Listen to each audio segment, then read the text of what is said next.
Greetings. This is the Grumpy Old Slan, and as the title of this stream says, this is the CleriCon recovery stream. We're just going to go over the convention quickly. With me, as always, is the Intellectual Quandary. Hello, Iman. How are you today? Hello, everyone. Hey, I'm good, thanks. How are you? Hope you enjoyed CleriCon. I did, and I'm tired. That's what I am. Understandable. Yeah. So one of the things that's rarely mentioned, I find, in convention recaps is that the convention experience often starts when you get in the car to go to the convention, especially when it's out of town for you.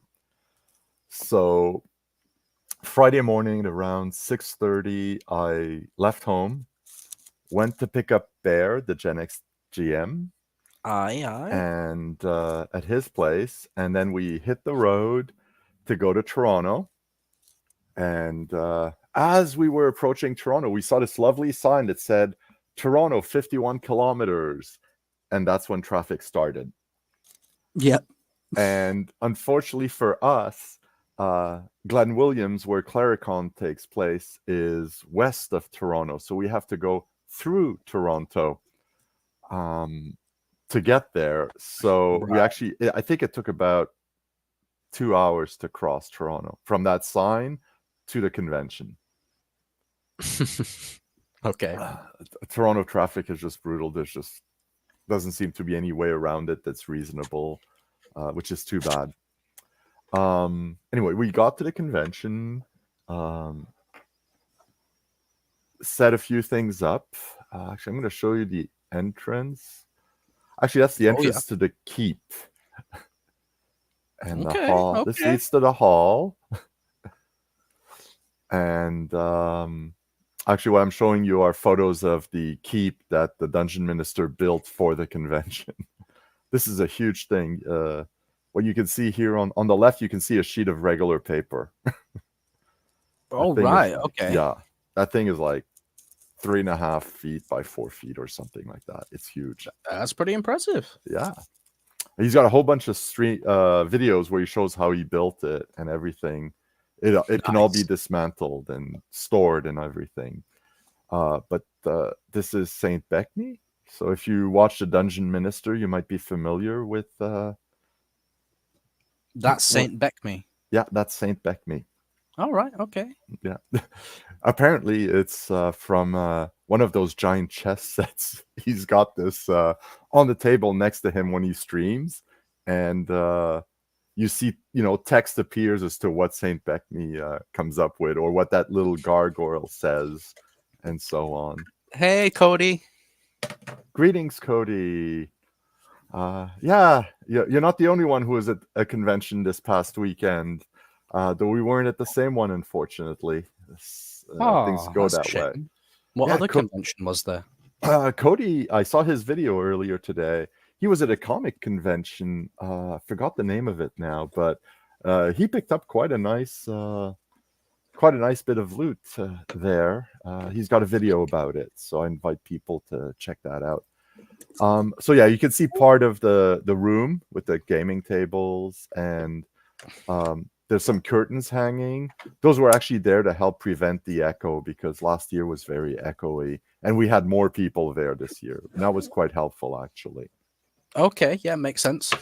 Yeah. There were... I'm just going to go through some of the photos I took for fun. That's the keep.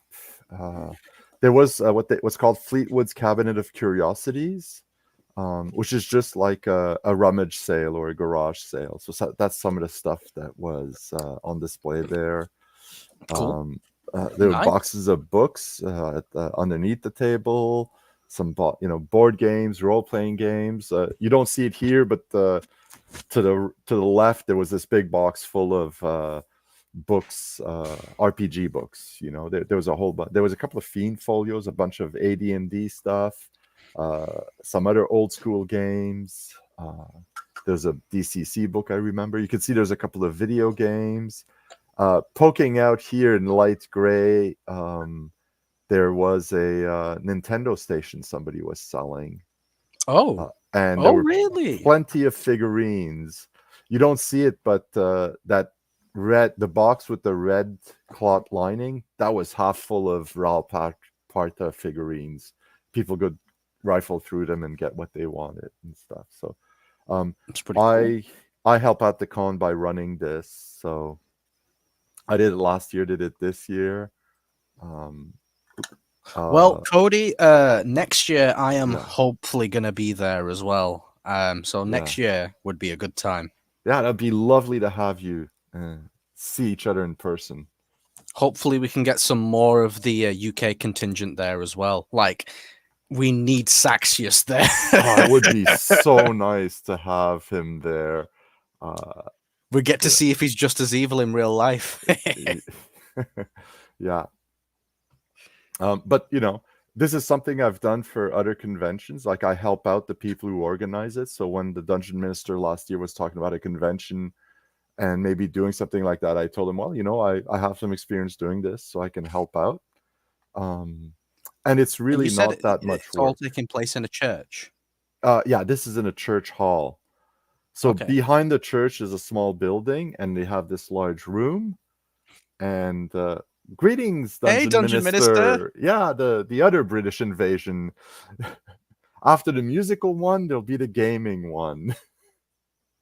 I trust that for next year I have an invite because I'd like to come.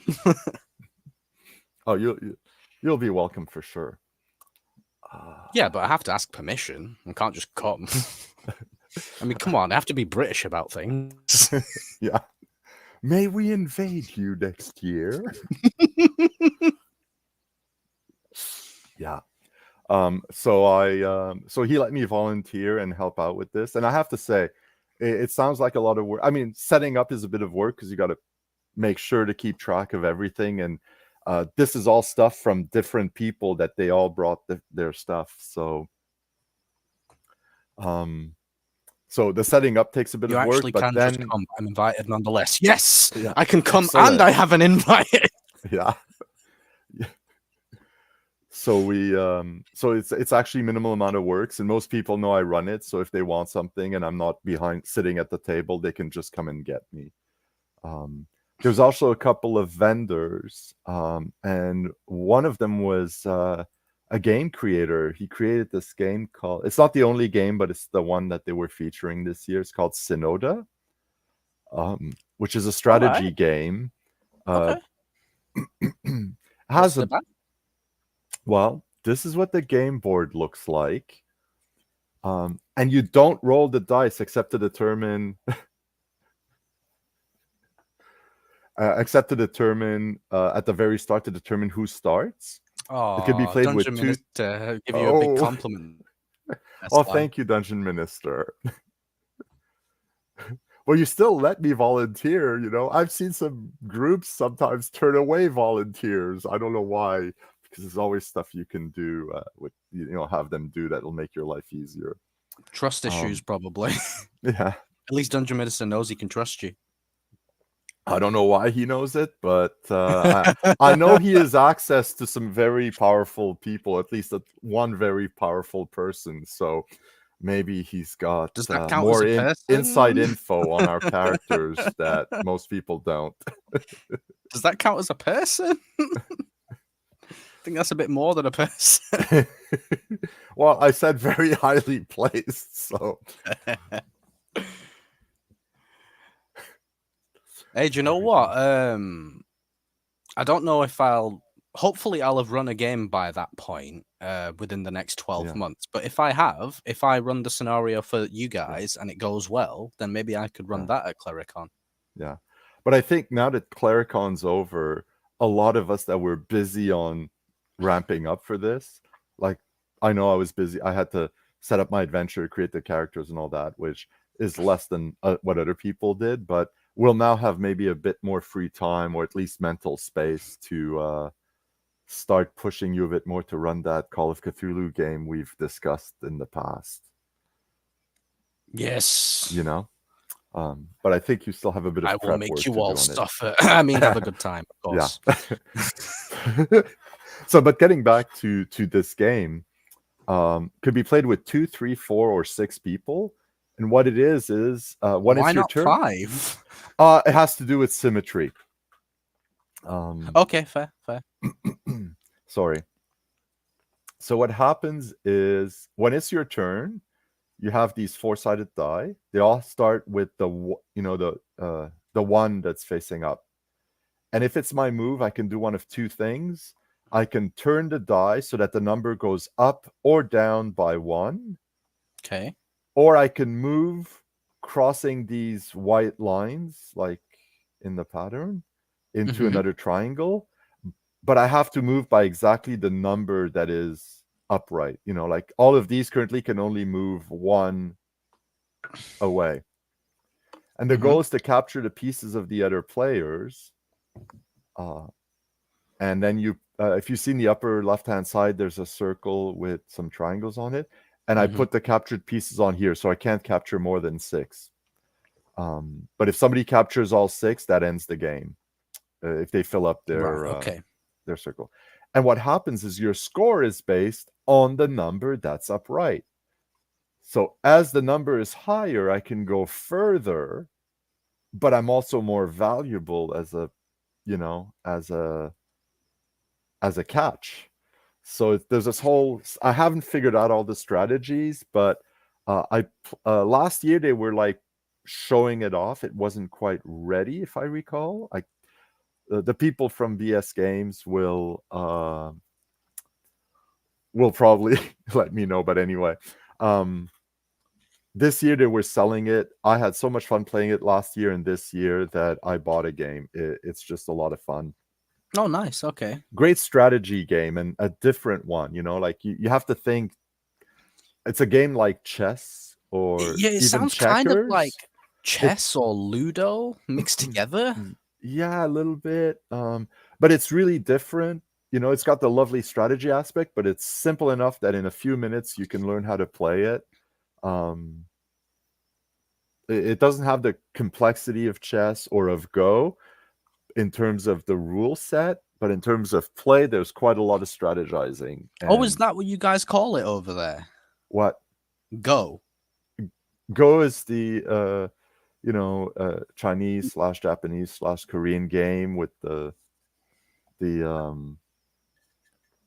black and white little round markers that you put on. Oh, checkers. No, not checkers. Go is Asian. Oh, GHO. Okay. Yeah. Or Geo. I've seen both. There's spellings. An old British game called Kensington. Why? They picked the most British name, didn't they? Yeah. I have no idea. I've never heard of Kensington. As a game, I mean, I've been to Kensington. The real Kensington is in London. Yeah, I've been there, so I know, but never played that game. But no, this is a great game. And as we're speaking, I realized I added a whole bunch of links to the channels of the people who I remember being at the con, but I didn't add a link to their website, and I will do so after the stream because and the publisher is called BS Game. It's the first letter of the 2 guys who run it. But they also last year they also had this card game, which is all about numbers. It's meant for little kids, and it's for improving math skills while playing. It's a great. Sorry, doesn't D&D do that already?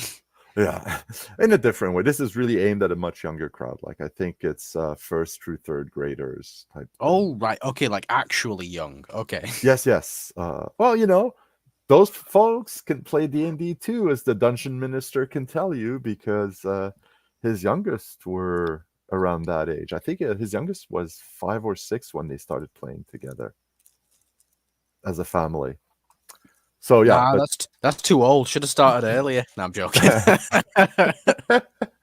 So that was a lot of fun, this game. And 6. Okay, so I wasn't too far off.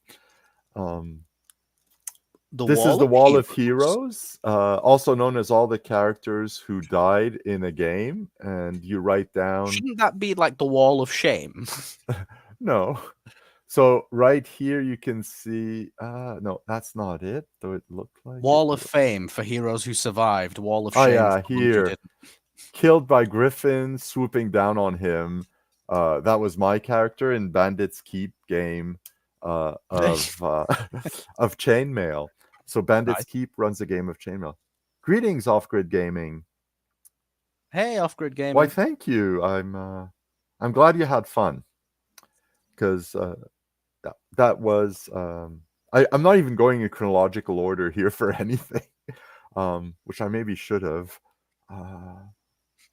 Nah, yes, who cares? More who cares? chaos, just like your character. Yeah. So, but I'll quickly run down what I did over the weekend, which is Friday night. Unfortunately, the Dungeon Minister's game was full, so I couldn't take part in it. I had so much fun last year in his game. I was hoping Didn't to. John play in that? John did play in that, yeah. Okay. And what I played in was, and now because I'm brain dead because it is the Monday after a convention, I forgot his name, but somebody was running Draw Steel, which is the new Matt Colville game that came out recently, and I played in it. It was a lot of fun. The guy was really well organized in terms of our character sheets. Michael Duke, thank you, Dungeon Minister. I got a shout out to him. He was great at running that game. Every character sheet not only had like the stats for the character, but what we could do, and there was no extra information. There wasn't, ignore this part. He had prepared everything because it's a new system. It was aimed at a group of people that didn't know how to play it. Fair. He did a great job at explaining it and running it. Nice. The only downside I will say was because we were so focused on learning the system, the role play aspect of the game was maybe toned down a bit. But Understandable. Which is understandable. But I highly recommend if anyone, if you're at a convention, Michael Duke runs a game. I would encourage you to try it because he's going to run a good game. He's certainly well organized enough. Saturday afternoon, I ran a game of OSC. This year? What? I can't. What did Michael Duke run this year? He ran the Draw Steel game. The game. That's it. Yeah, you just said. Sorry. Yeah. Short-term memory. Yeah, I understand. Saturday, I ran my OSC game, which was I'm told was fun. Off Grid Gaming said he had a great time playing it, so I'm very happy to hear that. I had a fun time running it. This was my first time running a game at a convention. So I was a bit nervous at first. Yeah, there's this weird thing. I've done this before, but also like, I hope it's going to work out because you're playing with people you don't know so much. There are a few people I met the year before. If you feel nervous, I'm screwed. Well, it's all we'll see. It went well. I mean, the thing is that I think everybody who was there is there to have a good time, and no one's going into any game trying to fight, screw up the DM or wishing for it to go bad. Yeah, that's good. And then Saturday evening was the chainmail game with Bandit's Keep, which was again a lot of fun. Mm-hmm. And Saturday afternoon, I was in Mage's Musings game, the Keep on the Borderlands. I was playing a chaotic magic user who as I was telling you before the stream, brought a hell of a lot of chaos to the Keep in very little time. And I'm not going to go into the details. You folks who want to know will have to wait for the recap by Mage's Musings, which I sure look forward to hearing and listening to and seeing. But I had a great fun. It'll be interesting. Unfortunately, because it was Saturday afternoon around 4-ish, I had to leave and the game was still going on. So I left my character with the other 3 players. And that's the other thing. When you play, you don't always know the other players. And I didn't know them really. And I can't believe they didn't kill me after what my character very did. trusting. In fact, I was the one thing I do know is my character did survive. And I'm amazed they didn't just throw him under the bus. So that's it. Yeah, and actually, yeah, that's Mage's Musings was running the game. He wasn't running with the puppet, was he? No, but he sets it up like when we while we're all sitting down and talking, he had the puppet there. I thought I've got to take a photo of it. Like That's awesome. It's awesome. Yeah. Mage, when you hear this, you're a fucking legend.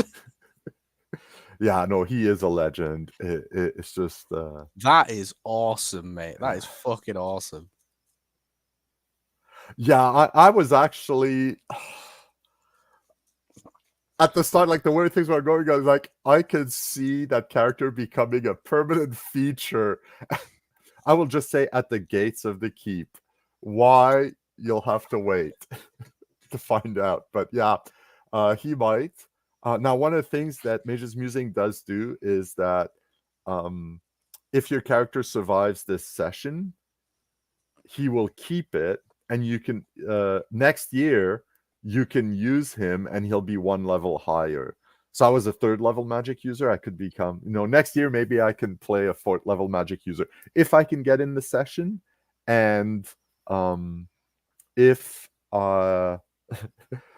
if I feel like playing such a chaotic character, it's a bit. If you feel like being in that sort of mood. Yeah, I mean that was my character here, the famous. If you, I assume you watch Mage's Musings videos, the Sometimes. recaps. So yeah, you know these figurines he uses. Order of the Stick. Yeah, and what was that? Yeah, let's just go back to this since it's the CleriCon.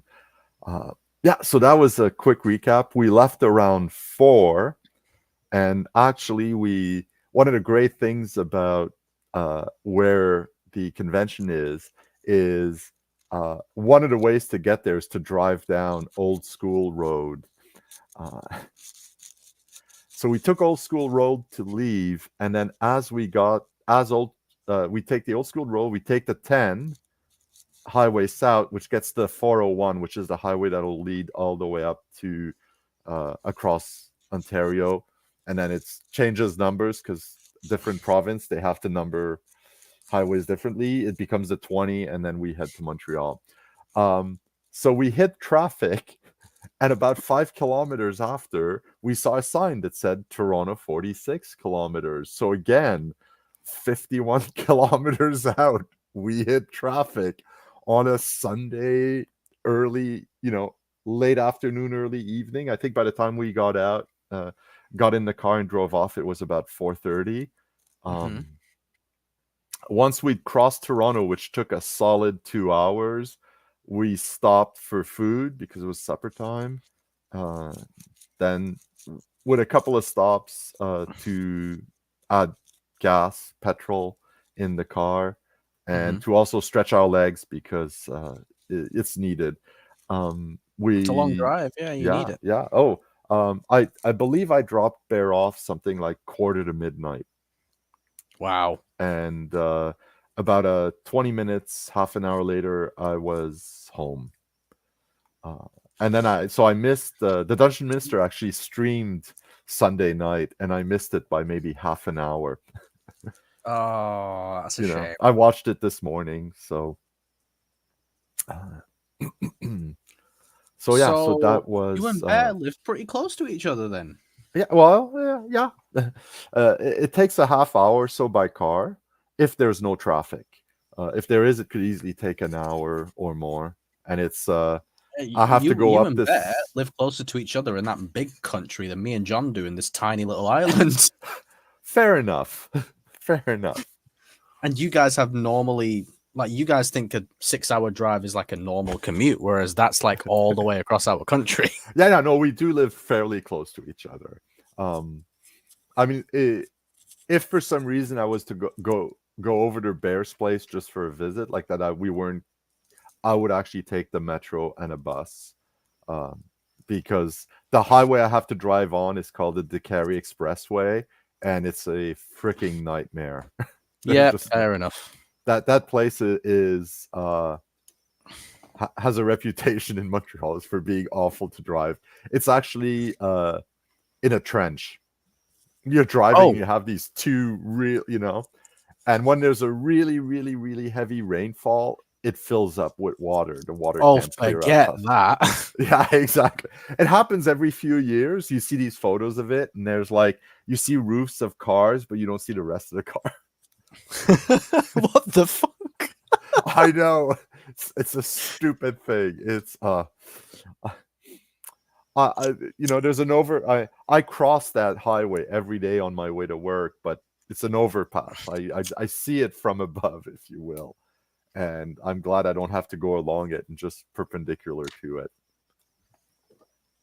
It doesn't happen that often in the UK, but it does in certain places which are more hilly areas.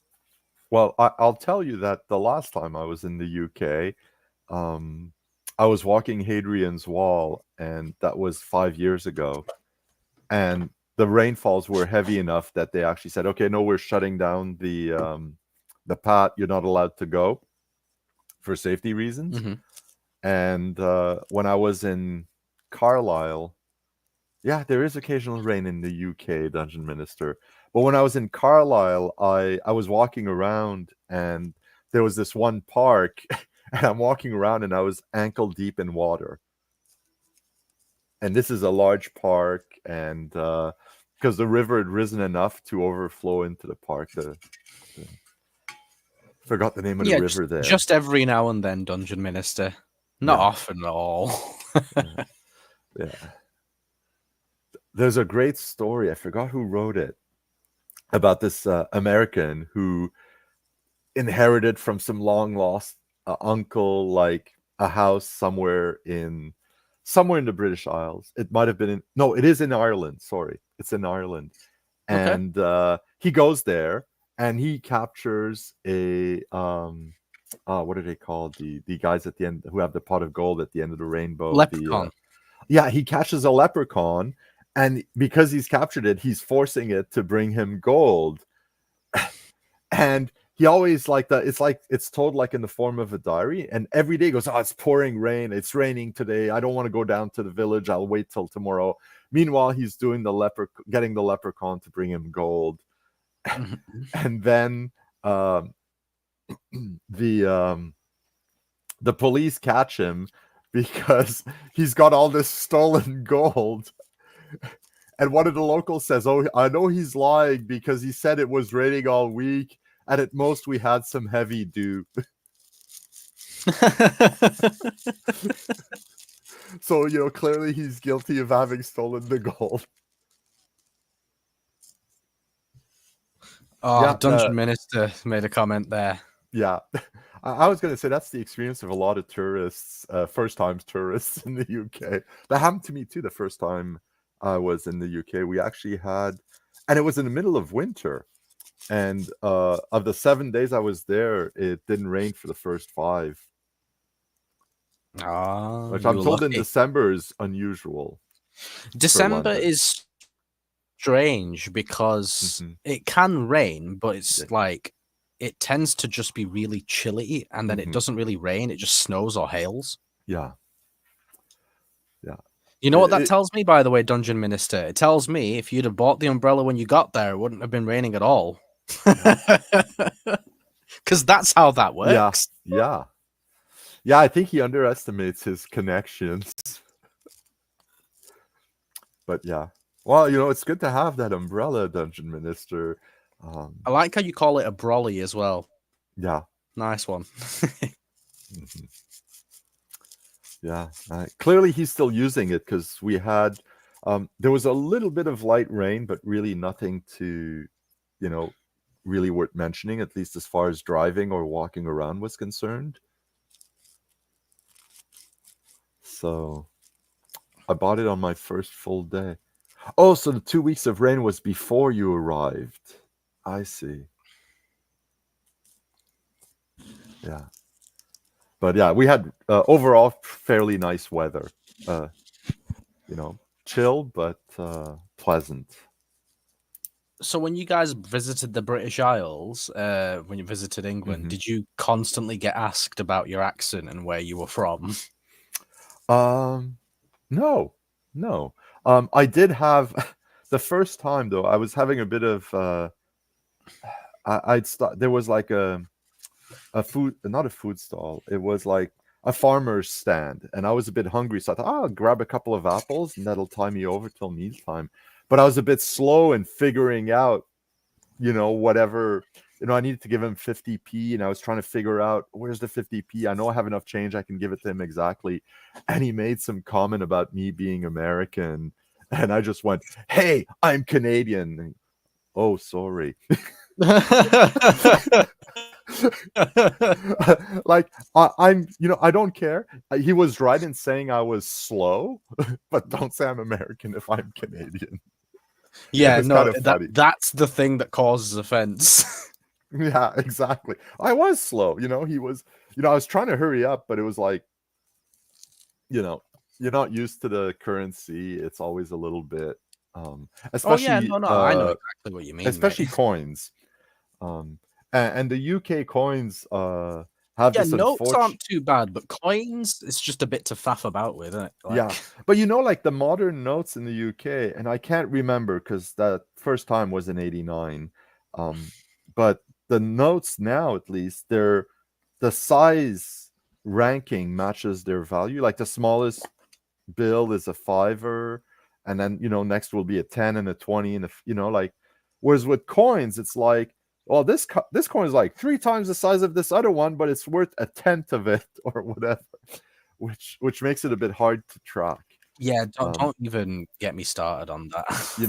I mean, I'm not one to speak because 5-cent coins in Canada are way bigger than dimes.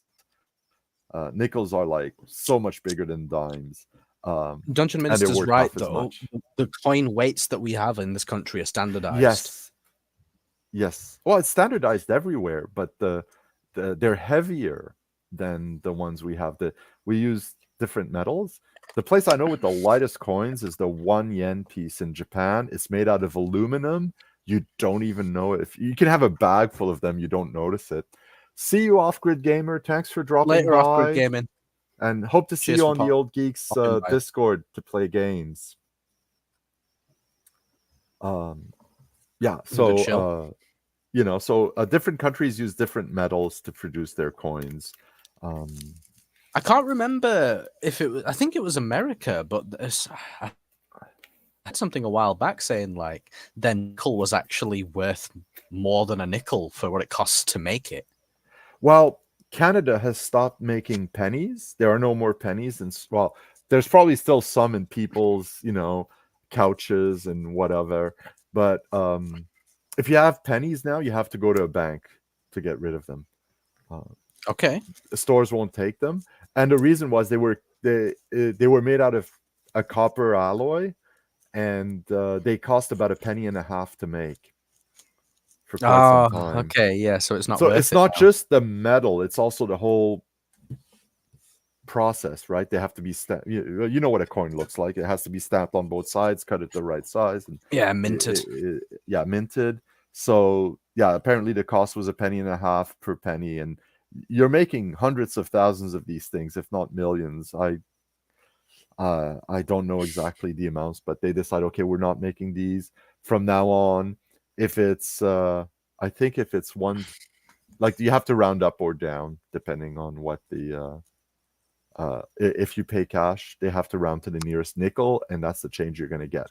So you don't even have 2 pennies either? No, we have 5, 10, 25. There's some 50-cent coins do exist, but they're so rare, most people haven't seen any. There's dollars, which we call loonies, because there's a loony on one side. There's a loon on one side, the bird. Right. Yeah. And then we have a $2 coin, which we call the toonie. So. Oh, right. That's interesting. Okay. Yeah. Well, it came out like quite a few years after the loony was well established, so people just started calling it that. But I remember reading this thing about what should we call the $2 coin. It could be a doubloon because of, it's 2 loons, 2 loonies, and stuff like that. But toonie is what became... What you call a $2 coin. Yeah, it's quicker than $2 coins. If you talk about the coin, right? Because if you ask for $2, if something costs $2, it's like, oh, it's $2. And is it like how we'll say quid instead of pound coin? Yeah, exactly. But we're not going to say it's 5 toonies or 5 loonies. It's $5. Yeah, Barry, because it's true. The $2 coin has a bear on one side. Barry, that's interesting. Yeah. It's got a polar bear on one side. So why a polar bear? Well, we have a lot of them. Oh, really? Well, yeah. Okay. They're not in Montreal or in Toronto, but apparently Churchill Falls is well known for having a lot of polar bears because they're across some migration routes, and we have like most of I think about a third of the Arctic is Canadian. Oh, okay. I mean, we go all the way to Dungeon Minister says there's one walking past my house right now. Yeah. Well, I was told by someone that if it's polar bear season in Churchill Falls, which is in fairly far north, before you leave the house, you have to call your neighbor, and you better get along with your neighbor because they're the ones who are going to tell you if there's a polar bear on your roof waiting for you to walk out. Oh, okay. Yeah. So, I mean, somebody told me like the people the neighbor that hates you. Yeah. Oh yeah, there's no polar bear. Yeah, you can coast is clear. No worries. Big Paw comes over. It's the largest land predator in the world. Yeah. Yeah, because I know grizzly bears aren't actually that big comparatively, are they? Even though they sound like the biggest. They're big. Yeah, but compared to a polar bear, they're not that much smaller. What happens with the polar bear is that it is much more hydrodynamic because it swims a lot, so it's more stretched. It's stretched out a bit more than most bears. The face is longer, but the body is longer in relationship to most bears. Yeah. And we have to have CleriCon before the snows start for safety's sake. Well, you kind of do because of the driving, but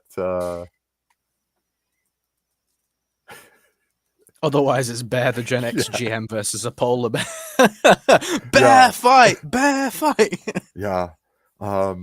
We're probably going to see what we can do about renting a car next time, although that has its own set of problems. Because to be fair, Andy is also thinking about coming next year, so maybe him, John, and I can arrange something between us. Yeah.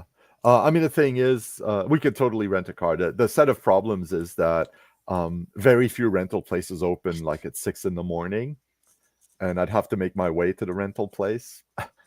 To pick up the car, and then I'll make them open.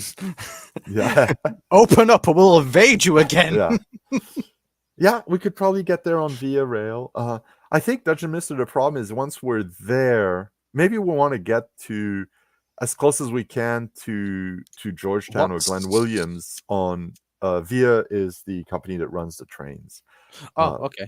But we can try to get as close as we can by train, then rent the car, because getting to the church itself and having to commute to wherever we're going to be staying, and then wanting to go to a restaurant maybe for a meal, will be useful to have a car. Oh, so 100%. It would certainly be less tiring on me to not have 7 to 8 hours of driving. Well, I wouldn't be able to even drive because you drive on the wrong side and the steering wheel's on the wrong side. No. I've never been a passenger in a car driven by a British or an Australian or New Zealander who was driving in North America. but I've been in a passenger in a car driven by a North American in the UK, and that was kind of scary. So, oh God, yeah, you're telling me. Yeah. I've been in a car driven by a local in the UK, and I was a little bit okay, but they know what they're doing. Though it was It a little depends. bit Was always. it a taxi driver? Yeah. Well, it was either a cab driver, but it was also someone I knew when I was in Ireland. We were driving around in his car. Well, he was Oh, that's driving. all I right was then. just a passenger. But it was a little bit, every once in a while, like it's usually when we're turning at an intersection that we're on the wrong side. Oh no, okay, it's true. There was just this little moment. But no, but yeah, we could maybe I can maybe find like what GO train station has a car rental place nearby, and then we pick up a car there to get to the convention itself and to move about, and then we drive it back, drop everybody else at the station, drop the car off, walk back to the station, take the train back home, kind of thing. It would be a solution. I don't know if you've seen the comment there, but Dungeon Minister says he'd happily pick us up and take us to the rental. Yeah, well, yeah. I don't want to brag, but I do have enough Dungeon Minister. I have enough convention experience to know you will not have time, and you should not take the time to do that. If you had somebody else, and has spoken. It's unlikely you'd have time, because it's not like we'd be getting there early in the morning. We'd be getting there in the afternoon, unless I don't think there's an overnight train to Toronto anymore. There used to be for a while, but I think they stopped it with COVID and all that. So we'd have to try to take the first train, which will probably get in the late afternoon. So we'd make it barely in time for the supper, I think. We'll need to think about how we want to do this, what we want to do. I do agree with Bear that the beds in the Best Western Hotel do leave something to be desired in terms of comfort. I was very happy to sleep in my own bed last night. So he was talking about maybe seeing if we can find an Airbnb that's a reasonable distance away, and then we could be a whole bunch of people. So that would be something we could do too. Yeah, it'd be better to have a whole group of people together, wouldn't it?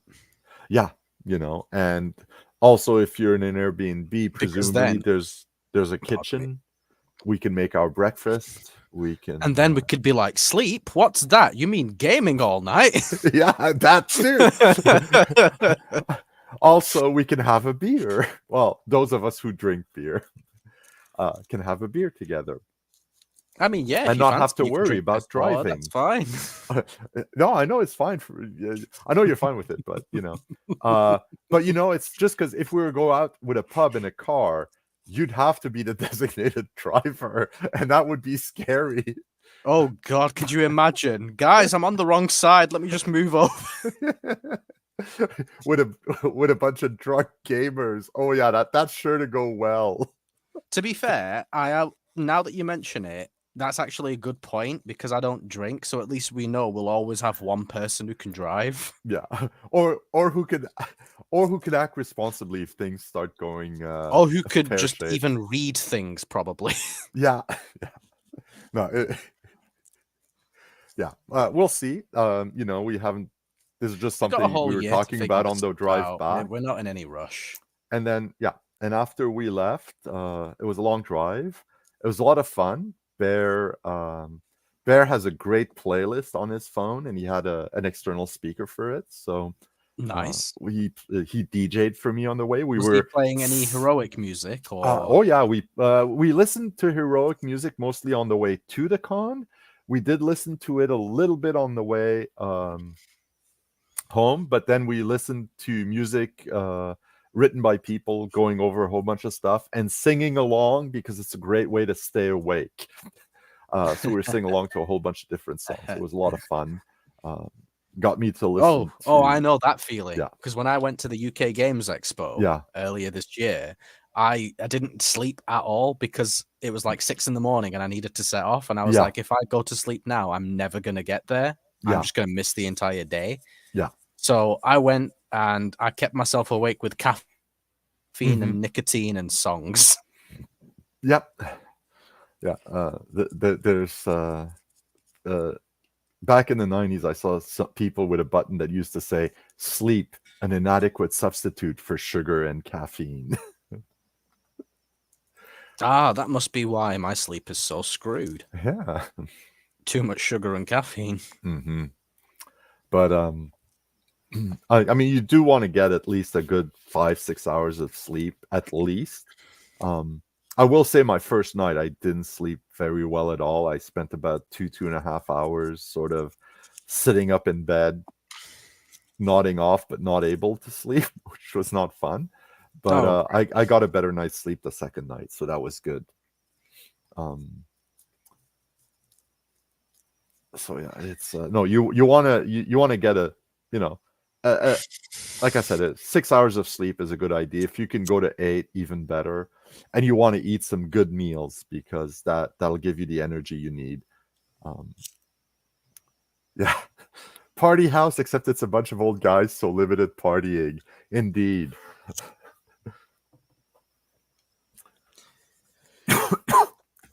So yeah, oh, so I that was the wonder. weekend. I wonder. Yeah. Well, it's not going to be None of you it's not guys are gonna be smokers, Animal though. House. That's the thing. Well, there's a couple of. I mean, I don't know if Andy smokes or not. No. No. Okay, so there'd be. I mean, if it was to be, I mean, from of the people we mentioned, I mean, I'm not a smoker. Bear did vape, but usually when we were stopping, you know, and people who were smoking or vaping were going outside during the convention anyway. You're not allowed to smoke inside public buildings in Canada. Yeah, of course. No, it's the same here. Yeah, or within 9 meters of the entrance. Whoa, you have actual specific rulings on that. Yeah, it's because they 9 don't. meters. Yeah, the idea was to not get the cluster of smokers right outside the door, so that everyone had to walk through the cloud of. Yeah, no, I completely understand, because we have something similar here, but it's not like a law or a rule as such. Yeah. It's mostly just a sign that says, "Please don't smoke near the entrance." Oh yeah. Well, we have those too. Most people are good about it, and I've never heard of anyone getting a ticket or anything like that because of it. But I remember once we were walking up to a building. It's the building where I worked at the time, so we know this building. And there's this guy smoking right next to the door, and they're like, "You're not allowed to smoke there." He goes, "Where's the sign?" I go, "Step away from the wall." He was leaning against the sign, hiding it. Oh, he's doing that on purpose, 100%. Yeah, obviously. But he was like, "Oh, there's no sign." It's like, we work here. Do you really think we don't know there's a sign? But I guess he thought we were just, random people walking into building for the first time. So yeah, he stepped away, and then he walked away from the door because he clearly got caught. But it's no, none of the people who were smokers did jerk moves like that, as far as I know, anyway. And the thing is, because it's outside, you're talking with someone and you go, "Oh, do you mind if we go outside?" Yeah, you go. Let's go outside, and you can talk, and I'll be upwind from you, and everything's good. Yeah, you see, the thing is, you tend to find that the most considerate smokers are the ones who have tried to quit. Yeah. Because when you try to quit, you realize you can't have it, and then you notice more that other people will do these inconsiderate things. Yes. There's a great cartoon where you see a couple of people sitting at a table in a restaurant, and one of them lights a cigarette, and in the background there's an old couple, and the man gets up and walks over and gives this long speech about how smoking's bad for you and blah, you should stop, and blah blah blah blah blah blah blah blah blah. And then he goes back to his table, and then the old lady gets up and walks over and says, "He quit last week." And then she walks back to the table. Yeah. I will say, I saw that coming. I think it's a great quitting smoking story. Is my dad was a chain smoker for years, at least 20 of them, probably more a day. Oh, oh yeah, he was a pack-a-day smoker. God, I don't know Yeah. how people. Never mind the health. I don't know how people find the time because Well, part of it was but you have to I don't realize know this how was do in you the smoke 60s 20 and a day? 70s. In the 60s and 70s, you'd be in the office and working. Oh, Oh, let's have a that's right. Yeah, cigarette. yeah. You know, like Yeah. you didn't have to go outside to have your smoke. You could just have it right then and there on your desk, or you'd meet people and you'd be offered a cigarette. It was a very common thing. So he Mhm. was a pack-a-day smoker. And he tried to quit multiple times and he just couldn't. And then a friend of his recommended an acupuncture treatment. And you got to realize my dad was an engineer. He was like all those new age mumbo Yeah, he jumbo didn't believe that thingies. mumbo Totally jumbo. not. That's But mhm. he, because it's this was a friend he's known at least since they were teenagers. I don't know exactly when they first met, but I'll say childhood friend. And so So he he trusted it. just he did go to this acupuncturist, and the acupuncturist, first meeting, okay, you want to quit smoke? Okay, perfect. We'll set up an appointment. You're not allowed to smoke the day before the appointment or the day of the appointment. If you do, it's not going to work. He went Okay. in. I mean, I assume the acupuncturist stuck needles in him somewhere, Yeah. and he's never smoked since.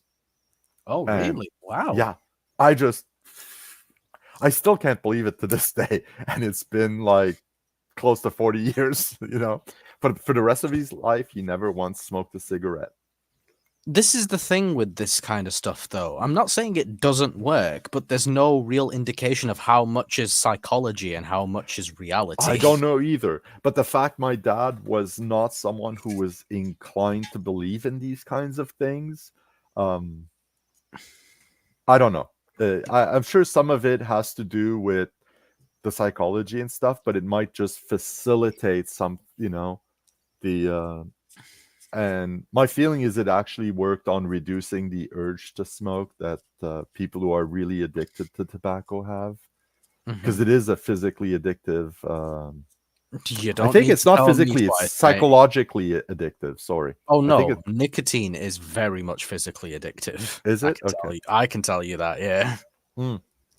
but I think they physically addictive is actually a term used for drugs, and nicotine is a drug. Let's not pretend. But where it is actually a biological fact that your body will want it. Whereas a lot of other drugs, it's a psychological effect. I I'm mean, not a this is doctor, and both. hundred I don't. percent. This is both. Oh yeah, certainly there's a psychological aspect for all drugs, but I think some it's very much you need to go through a physical therapy to get off of them, um, I which wouldn't. is not always the case for nicotine. Some people have to go through a whole, you know, set like the patches and whatnot, but it's not like some of the very serious drugs where they have to go and take like things to wean their body off the need No, of it's it. not that. It's not like to that level. Yeah, I Yeah, agree. that's what I mean by physical addiction. That's Yeah, what no, I've understood it to physical be. dependency comes in I'm not a levels. doctor. This is not a recommendation for anything. But if you're desperate to quit smoking, I have one testimonial story of where acupuncture really worked well. But I don't have the name of that guy. That was 40 years ago. So Hey, if you guys want to stop smoking, here's this bit of hearsay which yeah, you can't quantify at all. yeah. Well, it's one testimonial. That's all it is. I'm not saying it's going to work. It worked once for one No, person. that's fair. That's fair. We are not doctors or other. This is not medical advice. Blah blah blah. Yeah, Okay. this is I not think medical you two will advice. be I feel happy like, now. yeah, we are not professionals. We are not medical experts. We are just guys who have brains that work. Well, right now our brains are my brain at Well, least isn't actually, working yeah. very hard because Let me just retract that. yeah, They somewhat work. because after convention even during a convention. Yeah. Well, once Dungeon Minister, once. The thing is, I would try that just to see if it worked or not, but I hate needles. I hate that. You don't understand. Like, I said this to my mum a while back. I'm like, Mum, you don't ever have to worry about me being addicted to heroin because I fucking hate needles. Yeah. Yeah. Even when I go and get a blood test or something, it's like, ugh. Mm-hmm. Yeah. Have you ever given blood? I assume not, since you hate needles. I've had blood taken from me. I've never given blood, as in to donate it. Yeah. To be fair, I'm not sure if they would allow me to because I smoke. Oh, okay. I think they do ask us if you smoke here. I can't remember if that's one of the questions they ask. Well, no. It's not the tobacco that I'm talking about. Oh, yeah. You're right. Yeah. I think they ask it, but I mean, it's legal here in Canada. So yeah, that's the thing, innit? So it would be slightly different, I reckon. So no, but I'm trying to recall. There's nothing that said that I recall. I think they when you go to give blood, which I've done a bunch of times. There's a questionnaire you have to fill out, and there are certain things that will where they will say, nope, you can't give, and some of them are very everyday. Like if you've been to the dentist in the last 3 days, nope, you can't give blood. Yeah. If you've had because your white blood cell count will be too high. Yeah, I didn't know that. So here we have one person whose brain is working more than mine. That's for sure. I'm decently educated in science. Yeah. So, there's a whole bunch of they do ask us about our travel. Like if you've been to a tropical country, they do ask if you've been. You wouldn't be allowed to give blood here because you spent more than 3 months in the UK between.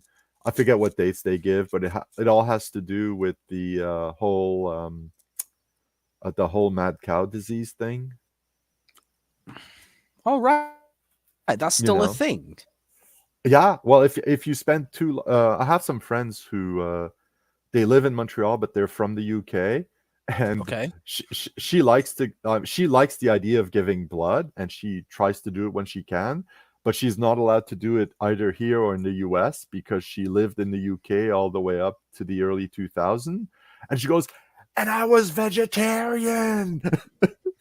But it's just they decided, nope, we don't want to take that risk of contaminating the blood supply.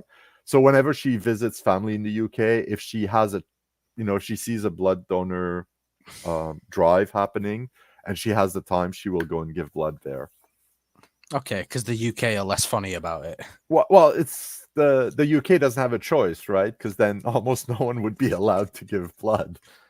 Then there's also stuff like age. You have to be above a certain age, below a certain age, above a certain weight. You have to have had a good meal recently. Don't go in hungry because you're gonna crash. But they also ask us all sorts of stuff like, have you ever had hepatitis, or have you ever had this, or have you and they ask us they're very blunt about it, at least here. It's like, have you ever shared a needle? Have you ever done this? Have you ever done that? And there's a lot of stuff about diseases you might have had. There's a lot of stuff about drug consumption, but I don't recall anything about smoking. And I don't recall it. If you've done this, you're out. Diet and lifestyle factors, don't they? Like, how much do you eat? How much do you drink? How much do you smoke? Do you exercise? Nope, they don't ask us that. What? No, they want you to have a good meal. There's a lot of health stuff. So if you have a very unhealthy lifestyle, they'll probably screen that out. They used to do a blood pressure. Like you'd go in, they do, they prick your finger. I'm sorry about talking about needles there, by the way. No, it's okay. It's okay. They prick your finger, take a drop of blood to measure your iron count. Your blood glucose and your iron, yeah. your iron. They don't look at your glucose. They look What? at your Why not? iron That's so dumb. What is wrong with these guys? because they say you have to have a meal recently, so your blood glucose will be fine. They Yeah, do but ask some if you're people- diabetic, I believe. Okay, that's something at least. Yeah. But some people can have overactive or underactive insulin without having diabetes. Yeah, I know. I mean, I used to have a very fast metabolism, so my sugar levels would go down very quick. I always had to snack between meals. So, but what happens is they take the iron level. If it's too low, nope, sorry, you can't give. They used to take your blood pressure, but they've since found out it had no there was no correlation between someone's blood pressure and how they would react after the blood donation. So Yeah, they because stopped the doing blood that. pressure doesn't come from the blood; it comes from the person. Yeah, but they used to check it. They've done it a lot, and I remember I was like, "Oh, you're not checking the blood pressure? Oh no, we've stopped doing this." Studies have concluded, definitely concluded, there's no correlation between blood pressure and any of the negative outcomes, so there's no need to, and they keep going like that. Well, as long as they're continually improving, then that's the important thing. Yeah, that's the important thing. Oh yeah, and there's also the lifestyle / relationship questions, which I didn't mention earlier, and we're not going to talk too much about it. No, they 'cause ask us YouTube about doesn't. that as well. Yeah. Yeah, because let's not go into it, but yeah. Certain YouTube things doesn't are like off these limits. topics, and again, they're quite blunt. They just ask it straightforward, They don't pussyfoot around, and the thing they do that's I find sort of interesting is at the end of the questionnaire, you have this thing you can do, which you say, "Oh, please don't use my blood," and it's to allow people who were pressured to go give blood to not have to give it, but to go through the motions from the outside. All right, okay, that's interesting. Or if someone who's pressured into giving blood and they know like there's something wrong with, I don't use it because you didn't ask it, but I don't know anyone who's ever used that, and I kind of like pulling the scenario of why you wouldn't do it out of my ass, but there you go.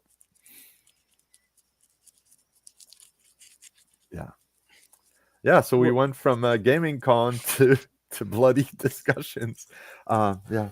Oh, that's okay. Oh, well, let's get back on topic. Yeah, let's Zacchaeus. Yeah. Yeah, I don't know how to do that thing. Oh no, that's in that the old geek does, where you type someone's name and like the comment pops up. You need to install Nightbot. Okay. Well, there you go. That's beyond my technical abilities. It's all right. We can do that at some other point. Mm-hmm. Yeah, it'd be kind of fun. But I can help you out with that. Okay. Well, we'll see. When I have a brain, we could consider it. And I could have done it on my own streams, but it's just going to make it just too much hassle. Yeah. Here I could type both things completely, exclamation mark Saxius, then get back on topic. Return to the longboats, men. Yeah. But no, it was a great weekend. I noticed on Discord that a certain ye old geek won the onion eating competition. Yes. Oh yeah, I forgot about that. So he did indeed. I secured my title of loser by not participating again, thus guaranteeing I couldn't become a winner. That would be me as well. Mm-hmm. Well, I did it last year. That would not be me. I was going up against one of the dungeon minister's kids, and that kid, man, he was chomping away at that onion. His ears were tearing up, tears were rolling down his cheeks like Niagara Falls. I kid you not, and he just wasn't stopping. So man, that takes the bravery that I don't have. Yeah. And yeah, there were, I think it was 5 people taking part this year, which was impressive, you know. And yeah, the old geek managed to win. He's gonna have to come back next year to defend his title.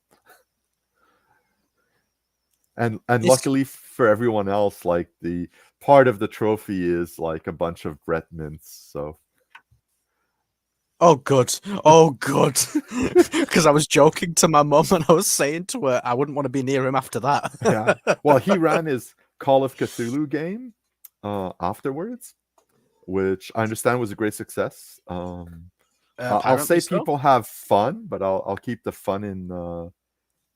Inverted commas. But the Dungeon Minister was one of his players, and is that so, Dungeon Minister? Oh. Yeah.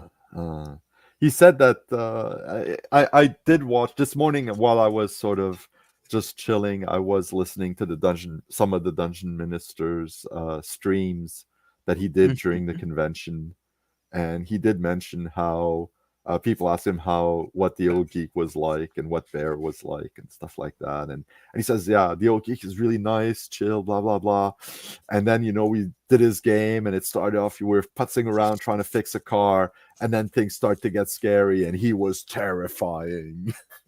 Which did he do his voices, Dungeon Minister? Did he do his accents? He was doing a whole bunch of northern accents. Nice. I mean, nice. Yeah. Did it? Nice. Did it sound like this? Would it a bit more like this? So it was silence both times there. Did you not? Oh, maybe I cut out. Yeah. Would it a bit like this? Yeah. I guess I was not in his game. I was Bandit Keep was running chainmail. Indeed, I hadn't signed up, but someone wasn't feeling well, so a seat opened. Well, lucky you. Lucky you, yeah. Yeah, no, obviously I'm biased when I speak about John and the way he runs Call of Cthulhu, but I think he does a phenomenal job with it. Yeah. Just he really brings the NPCs and just the story to life and really makes you feel that atmospheric dread. I agree with you. It was 2 sessions. Yeah, I think it was 2 or 3 sessions for the Reign of Terror, which is kind of like the prequel, as I understand. Yeah, it's one of the 2 prequels to Horror of the Orient Express. Yeah, exactly. So it was great fun, and he was really good. Greetings, the Redcaps. Good day, Redcaps. Yeah, it was good meeting you at the convention there. Oh, another new one. Oh, nice. Yeah, more friends. Yeah, I like that. Yeah, I was great seeing all these people. Oh, right, yeah. You love the article drop in a northern accent. That house is up road instead of up the road. Yeah, it's up road. Yeah. Oh, yeah. Should I do it? I don't know if I could do. So I ran. So you want a recap of the game I ran there, Dungeon Minister? I'm not sure I remember everything that happened. Boo, bad DM. No, I'm joking. I took copious notes in the form of crossing out the hit points of whatever they fought and then writing down what was left and the whole thing. Okay.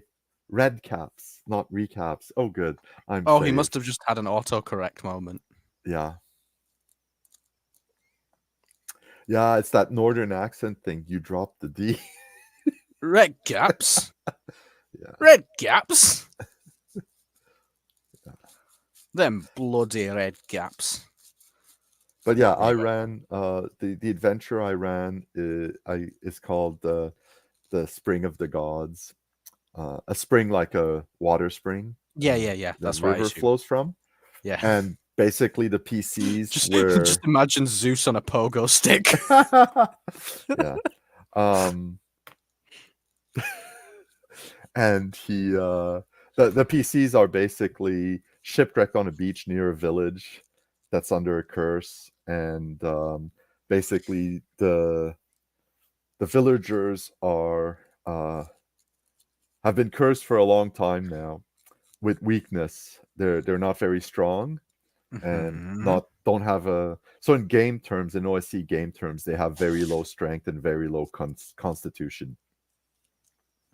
And because they were so isolated, they were doing okay, even though life was hard, until about 10 years ago, some bandits landed where they are, and instead of helping them, decided to, declare themselves lords of the area and force them to do whatever they want, and As they do, as casual one does. invaders. And oh, we want some food, and they just grab it under the guise of it being taxes.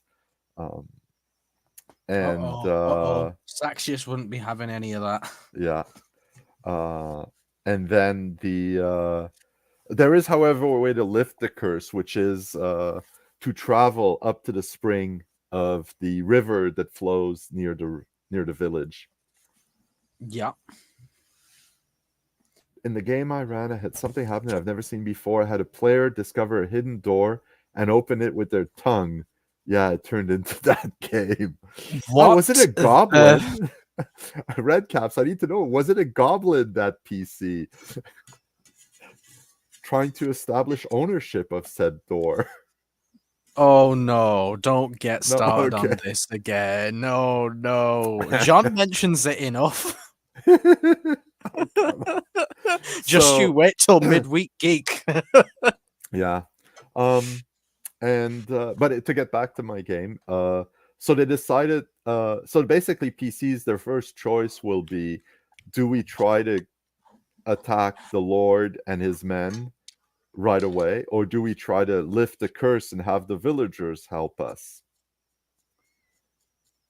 And they decided to, this is the second time I ran it, and both groups decided to lift the curse first. Sure. Except they went about it in very different ways. Okay. And I don't want to give everything away because spoilers, and I'm hoping to run this with other people. But their first, fair enough. Yeah. The first problem they encounter as they go upriver is that the river splits in two. Oh. That is a problem. Yeah. So, is that what he does with his minis? I'm worried now, Dungeon Minister. Wait, did I miss something?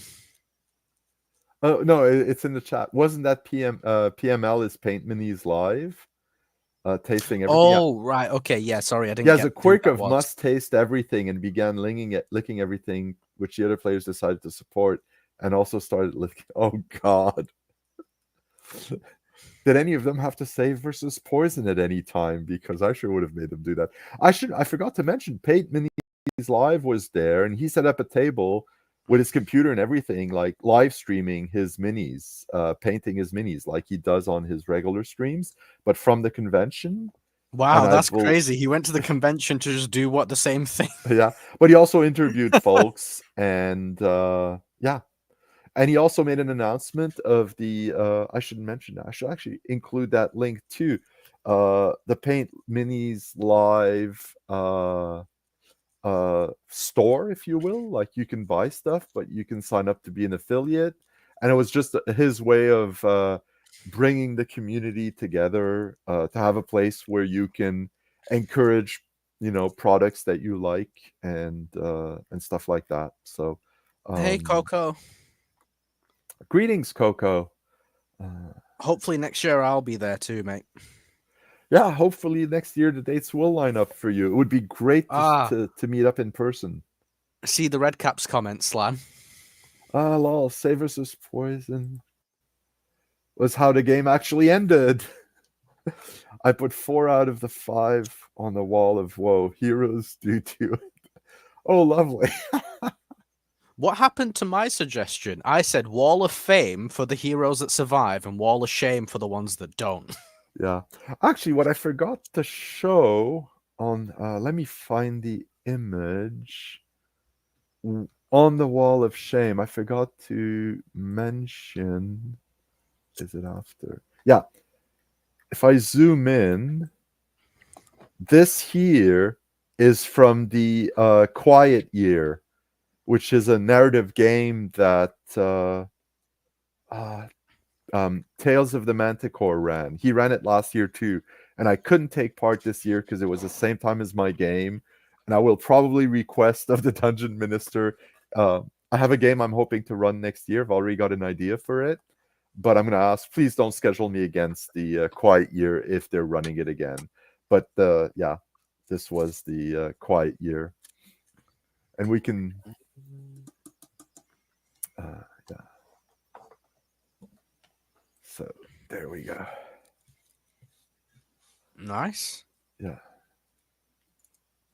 So a successful event this year. Yeah, I believe it was. The Dungeon Mister is looking at expanding. Apparently, there's another hall that can be rented, something like a 5-minute walk away, so that there'd be 2 locations, allowing more people to boat run games.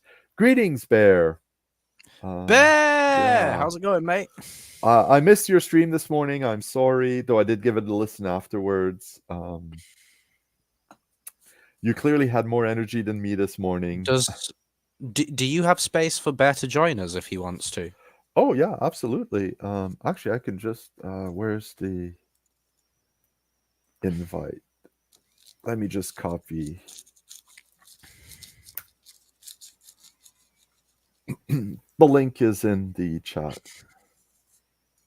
There it is. Yeah, Bear had not signed up to be in any games, though he did. He can tell us himself. There we go. Greetings, Bear. Oh, you're gonna have to move the comment. I'm doing okay. Too much light behind me pisses me off. Yeah. How you doing? I'm hiding behind the comments right now. Yeah. No, it's okay. I'm good. I'm happy. Okay. There we go. About the licking. There, I was telling you about the licking. The licking? What the hell? Okay, well, I'm just gonna hide here behind Redcaps logo. Oh, jeez. Should I turn off my camera so I can be like YouTube? Super cool. There we go. Yeah, why not? We have cool logos in the house. There's echo. I'm not hearing any echo. Are you? No echo on my end. Yeah. I did hear someone. I don't know who it was though. It seems to have stopped. Okay. Well, whatever the case may be. Yeah. Okay, so it might have been just a temporary thing. Moving on. Welcome, Bear. I did manage to catch a little bit of your stream earlier today, but I was on my lunch break. Well, I'm going to be doing one this evening, too. For the night crowd. Cool. But you'll probably be in bed because in the UK, it'll be like 4 in the morning or something. Mm-hmm. Yeah, I might be in bed, too. Because I had a 2-hour nap this afternoon, and I'm still tired. Wow. Oh, I just had an hour-long nap. About a half an hour ago, I did. Yeah. And it was nice. The cats clearly miss me. So anyway, I don't know what Redcaps is talking about. I think he's confused me with someone else, as far as I can tell. Unless it's Minnie's Lives character had the quirk, Bear's the one who found the door. I don't know what he's talking about, man. And also, I didn't beat any polar bears, but thanks, Father Aaron. And that looks like everything. Okay, there we go. Yeah, I got a sore throat, though, so I think I picked up something. Yeah. Yeah, we also talked a lot and sang in the car. So that well, we made a lot of noise on the way back to stay awake, that's for sure. Yeah. It was fun, though. It was a fun ride. It was fun. Well, some good music on your playlist. Some good music on your playlist. Thank you. Well, the problem is on the way up, we didn't know each other very well yet, right? Yeah, so we were both very cautious people. But on the way back, we were like, bah, these are our faces, and they're how they work, and blah. And we didn't care. It was more fun. Yeah. I was telling Iman earlier about the 51 kilometers to Toronto, and traffic started, and then like being 5 kilometers into traffic on the way back and seeing the 46 kilometers to Toronto. So 51 kilometers out, there's traffic starting. It's like, Clearly, there's a radius of 50 kilometers around Toronto that just sucks. Oh, wait, no. That would just be an entire epicenter since Toronto just sucks. Yeah.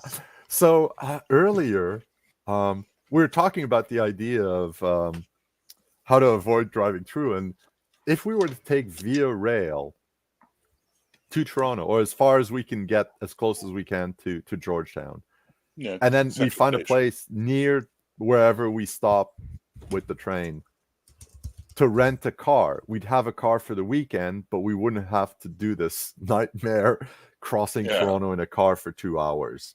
And that's something to consider. Well, I was thinking about that myself, right? Yeah. So if we go with a round trip, let's go there. Let's search for prices. And let's just pick a random window in time and say it would be like, leave on the Friday, come back on the Sunday, right? Mm-hmm. Round trip, around $214 for the express one. Yeah.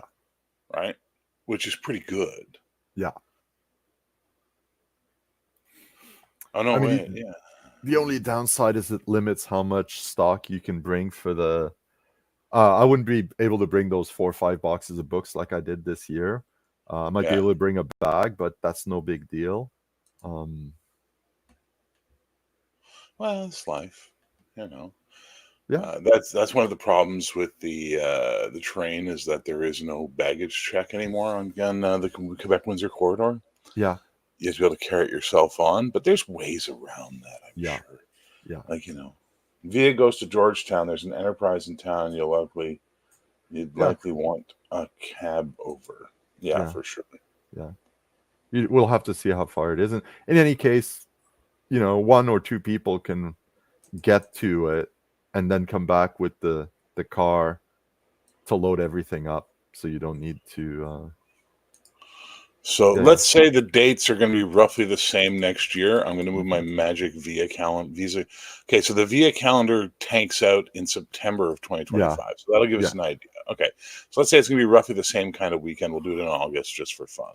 Mm-hmm. Coming back on the Sunday.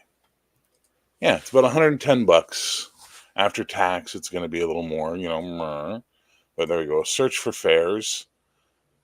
Economy class starts at $55 each way, and it goes up from there. But you can go all the way up to business class, which is $137 each way. Yeah. I think the further ahead you purchase your tickets, the cheaper they are too. Oh, always. Redcaps. So I would probably do mine as soon as Father Aaron announced the dates. Sorry, go ahead. Yeah. No, Redcaps just said he'd come pick us up. It depends on how many people we are, because you might be able to fit everything into your pickup truck, but maybe not everyone. But yeah, thank you. And I will not turn down that offer right off the bat the way I did for the Dungeon Minister. He will be too busy. He will be too busy. Too busy. You're running a con. You don't have time to leave the place to go pick people up unless there are multiple people. I'll say this, Slan. After our experience of this weekend, I think the 2 smart choices would be A, train up, train back. Yeah, rental car makes sense. Especially if we have like 4 or 5 of us, get like a minivan, right? Yeah. And finding a bed and breakfast house somewhere within about a 20 to 30 minute drive of the location. So that opens up a large area of Brampton, Mississauga, all these kinds of areas, right? Exactly. And we've got something that's not going to cost us $800. Yeah. And what I was going to say is, and having a rental car for the weekend there to be able to, commute to the hotel or the bed and breakfast or the Airbnb or wherever we're staying, and being able to go to restaurants would also be useful. So that's totally doable. And also there's a load of hotels around the airport. I know a few too many of those. Brampton, the prices drop down dramatically for the hotels, and to be honest, they're a lot nicer than that Best Western. Yes, I know a whole bunch of the airport hotels. I'm not as familiar with the ones that are further west from the airport. I've always was at near the east end of the airport whenever I stayed there. But yeah, no, there's plenty of places that, Brampton, Mississauga, everywhere that we can check out. But no, it's definitely something we'll need to discuss when the time comes. Oh yeah. Once we have dates and all of that. So the big question is will the young man from the UK be making an effort to save up his shekels to come to the event next year? We've already been discussing that, but yes. Short answer, yes. Good. Yeah. Now, commit to it. Do it.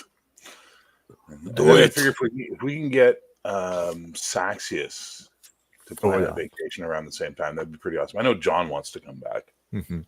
And Andy has mentioned wanting to make it. Yeah, he mentioned that this morning on my stream too. Yeah, he would like to come.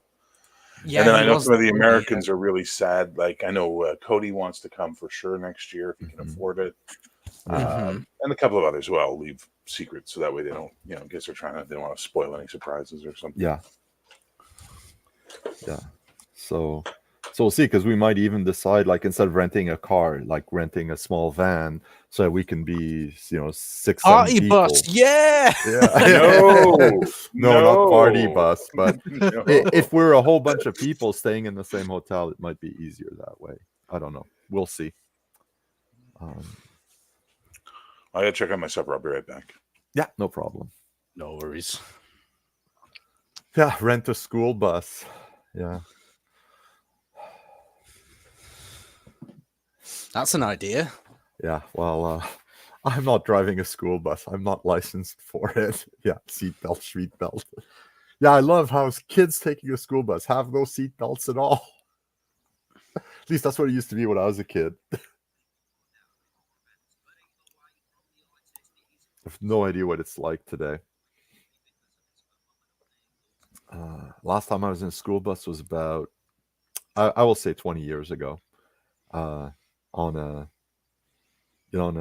outing with my daughter and her daycare. They'd rented a school bus to go apple picking, and I don't recall there being any seat belts. I've always found that weird.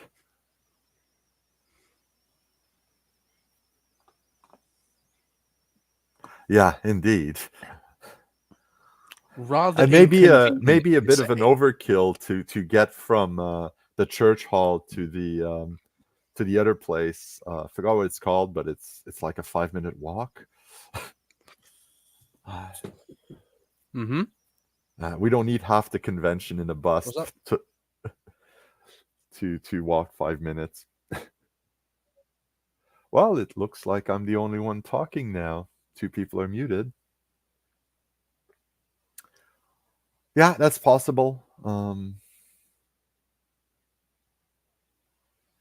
Yeah. Like I said, is my last time I was in one and could ascertain was like 20 years ago or something. So yeah, Be a short bus. Good It's going to be all of us, right? Yeah. CleriCon electric scooters painted up as horses. Indeed.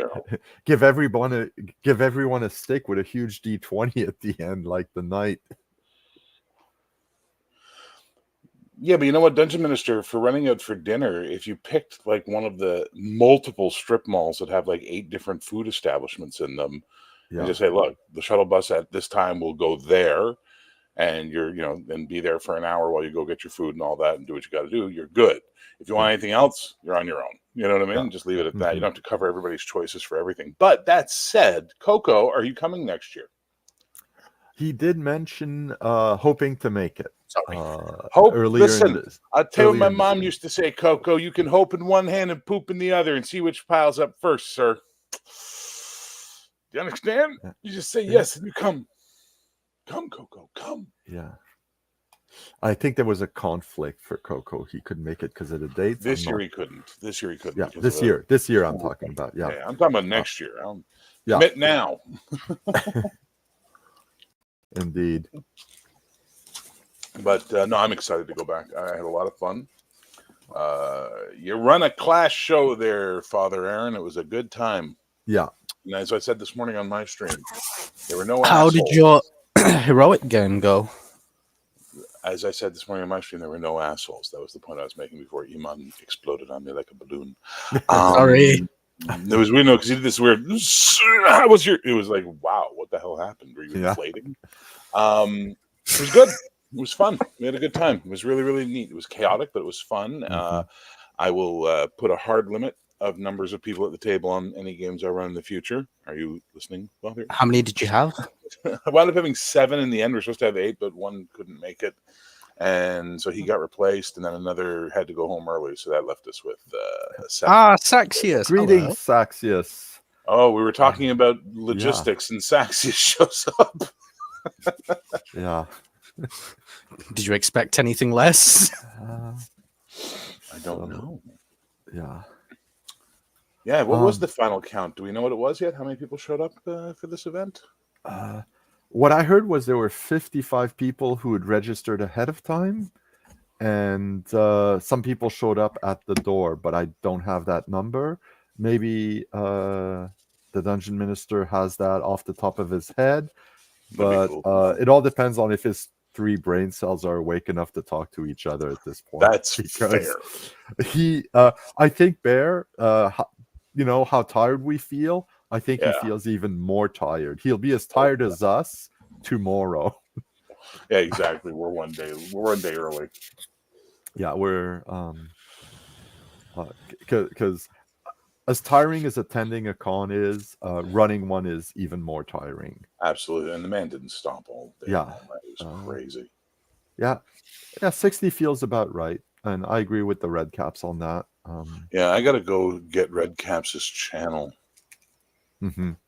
That's what I got to do. Absolutely, I did put some of the channels who were there. I forgot some links. I will try to do this after the stream. Did you in the show notes? Yeah, well, yeah, in the description thing, like below. There's Hexed Press. Yeah. So I didn't have him. Yeah, I need to. I know I have the people who made Synodia, that BS Games. Yeah. I have their cards somewhere. I need to find it so I can find their website, or I'll Google it or something to put their link in. That's fair. And there's somebody else I forgot that I mentioned on the stream, so I might need to give myself a listen to, which is never fun. 58 is the Dungeon Minister's rough count. Okay. What's never fun? Listening to your own stream right after you finish streaming. So you can find, who did I mention that I forgot to put in the description? It's like every week when I have to listen to one of my live plays. I'm like, I'll just listen to the last 20 minutes, and I'll know where we ended. My brain will carry through the rest. Mm-hmm. Yeah, exactly. Is it BS Games? Is that who they were? Yeah, BS Games.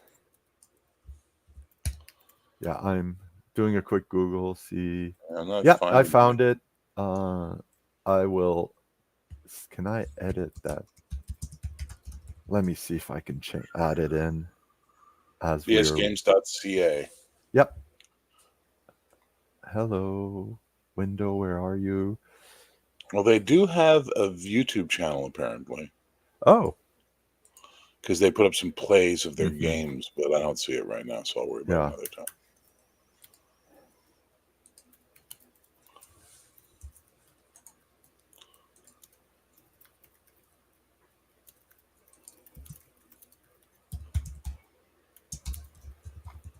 Okay, and so I just added BS Games' website. I vaguely remember mentioning someone else, and I just can't remember who at the moment. Apologies to anyone who has a channel that I didn't mention. I'm just I've got a little bit of good news for you for next year, by the way, Slan. Yeah. So remember I was saying I need to get a laptop. So I went hunting for MacBooks, MacBook Airs today. Yeah. Like we were talking about last night. And my buddy, out of a whim, because like the old place that used to sell computers doesn't, Otherworld Computing, they don't sell machines anymore, just accessories. He's like, well, for accessories, I'd rather go to Best Buy anyway. You're right. Let's go see what Best Buy's looking right now. Boom, MacBook Air 2022 out of the box, like open box version. Like $500 cheaper than buying one brand new. Wow. So guess who just bought a MacBook Air today? Yeah. Guess whose credit card hates him after this entire weekend? Oh yeah, mine too. Mine too. Mine too. It's the one thing you guys didn't need to do is spend more money, right? Yeah, That's exactly. okay. It was worth it. Okay, Listen, yeah. I Just never found go the anywhere. Redcaps' site, added the link to, well, the channel. Okay, The Nice. Redcaps. You added it. So sorry about forgetting you. Please, my brain cells aren't quite talking to each other at the moment, so I'm forgetting stuff easily. Brain cells, what are those? Yeah. So after spending so much time near a church and in the presence of a holy man, every little bump and grind that happened on the way home, I was killing Slam by just going, well, this is clearly what God wants. That's not my place to question, so I'm just going to go with it. Yeah. Everything. Yeah. Oh, my drink fell over. Well, clearly God wanted that to happen. I'm good. It was amazingly relaxing. I didn't get upset as a result. I'm like, I think there's something to this. Yeah, right.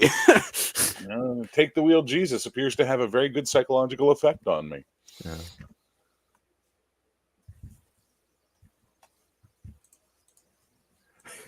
Yeah, indeed. That'll be easy, Dungeon Minister. And yeah, Redcaps. Yeah. Just tell the CC company you were robbed. Just wipe out from the web all reference to having traveled to Ontario. Aren't you a priest? You're not supposed to be giving me this kind of advice. Bearing false witness and all that, sir. Mm-hmm. Well, Redcaps, thank you for your understanding. That panel was fun. I hope we do another one next year. Yeah. That was a Yeah, in fun fact, little with panel. Father Aaron's talking about doing a second location, and one of the things that happens with a second location is you could have games in one and a panel in the other, and stuff like that. So, What's spent at CleriCon stays at CleriCon. Yeah. That's how the Dungeon Minister finances his lavish lifestyle. That's the Glen Williams way. Yeah. Be right back. Gotta flip my chicken wings. Yeah. Okay. Oh man, it sounds like you guys had a good time at least. No, we did. Bear was I had a great time in the car with Bear. Like he said, on the way there, we've spoken online and stuff, but it's not quite the same. And we know. in a car for at least 7 hours with someone, you don't want to. You're sort of careful at first, but then on the way back, we could let loose a bit more. But it was good both ways. Bear was very gracious. My car is not very big, and he is very tall. So that's what he didn't mention is his patience with the limited amount of space in the car. I know I'm speaking legroom here. That was pretty much how it was with us at the UK Games Expo, Dungeon Minister. Some of us went home on the Sunday and we're chatting on the Monday. So yeah, exactly. And it's nice because it's like, not to say it in a weird way, but your friendships level up because when you meet someone in person, you know them better. So then when you go back to going online, you still have that, oh, I know this person now. Mm-hmm. I certainly know Bear a lot better after, I think it's a total of 15 hours in a car with him. But yeah, you're very right on this. Meeting people is a great. It's fair to say we've gotten to know each other rather well there, Slan. Yep, I think so. I'd say Slan went from acquaintance to amigo in 15 hours of travel. Mm-hmm. Same here. So I left my gum in your car, man. Yes, I found it. It's still there. I'm going out probably Wednesday. I'll go buy some more. It's okay. You just keep that for next year in that Deathmobile. Will it still be by next year? I don't care. It'll make an excellent flotation device if we go off the road. Okay. Mm-hmm. No, like a can of gum. Yeah, one of those little cans. Why am I turning my camera on? What's wrong with me? There we go. A can of gum. Yeah, like the little can I brought for the for the onion eating contest there. Dear God, that's still the weirdest thing. Yeah. Yeah, I can't believe that John won that. Oh, he's the Onion Knight now, that's for sure. Yeah. We should just all start calling him Sir Davos and be done with it, or Davros. Yeah. Yeah. I forget his real name. I just know him as the Onion Knight, the character. I mean, yeah. Well, I'm proudly still first loser of that contest. That's fair. I picked up like 5 subs too, by the way. Yeah, no, I got a bunch of subs. So nice, guys. I'm over 2,200 now, so on my way to 2,500. Thank you very much, everyone. Yeah, awesome. Yeah, and I'm taking credit for none of it because I have 143, and probably everyone subscribed to mine is already subscribed to everyone else's. But could be. But it was fun. Yeah, it was fun. I quite enjoyed the event. I quite enjoyed the company. I quite enjoyed everything, really, to be honest. Yeah. There was no, this is the, no, it was fun. Even like the weird food we got, like when we went out for restaurants, like, what's this? I don't know, let's find out. Okay. Like that kind of stuff. It was fun. It was just fun. Who will try mystery meat? Well, no, we went, Mike Percival and I were sharing a hotel.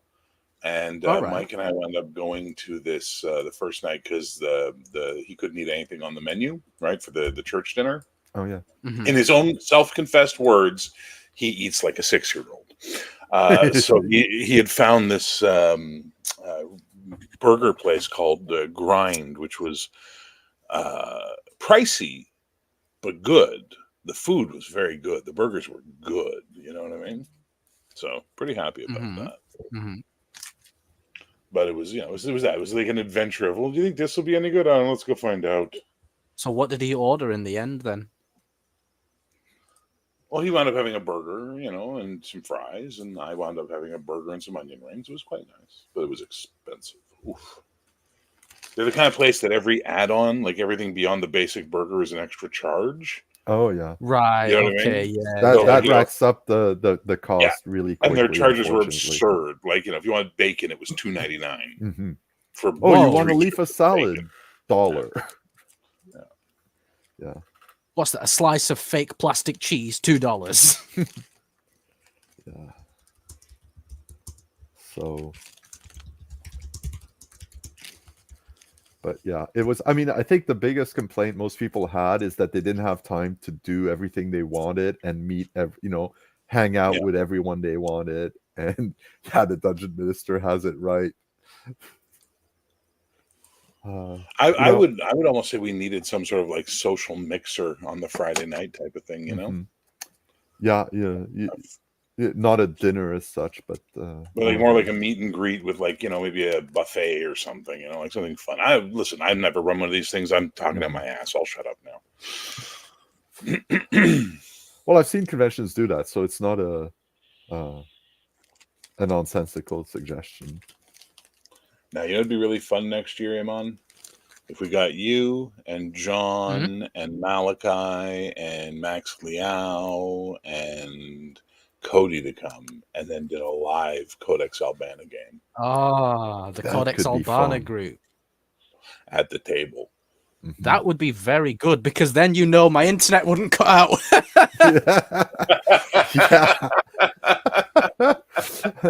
Don't worry, we can have someone in the audience with like one of those horns going point point whenever he's talking to simulate the effect. Hey, you want that button? That'd be an extra $6. Exactly. Yeah. Exactly, Padre. Exactly.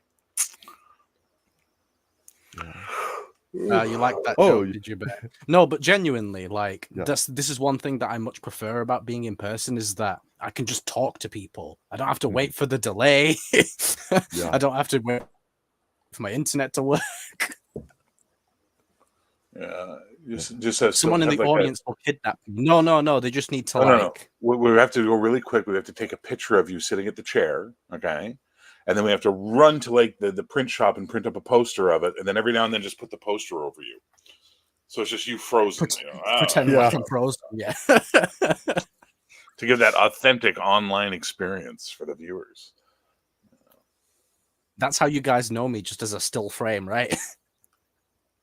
Well, see what I'm saying, DM Padre. It's a stupid idea. Is instead of doing a big dinner, doing like a mixer where you have food there, like nosh. You know what I mean? People can just show up and wander around and talk to each other, as opposed to just sitting down at tables like medieval royalty or something. I don't know. Like I said, I've never run one of these things. I don't know the logistics involved.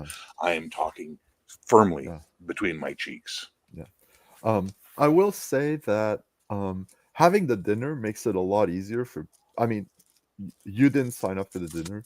I did. I paid you for chose it, not to be there. Yeah. Well, Okay. I chose to support Mike. Yeah. That's fine. That's perfectly a very good choice. But for me, it was easy. It's like we're arriving. I don't need to worry about where we're going to go for food. So I do like that. We could have it more of a mixer. It more like of a buffet thing, but where there's actual, not just snacks, but food happening. Could be a good compromise. It's stuff we could maybe, Dungeon Minister, we could maybe brainstorm that when we have brains. Yeah, exactly. When we're all thinking again, exactly. Yeah. But I think the game slot is important as well, right? We got to have the game slot. Yeah. So if you do the you can also do the mixer first and then the dinner afterwards, right? You could always say like, okay, mixer from 5 to 7, dinner at 7, and then at 8 the game, right? So you got sort of that staggered thing, and then the people who after the mixer are like, well, I'm going to go eat now, can bounce out to eat and come back for the game, right? Yeah. Anything's possible when magic's involved.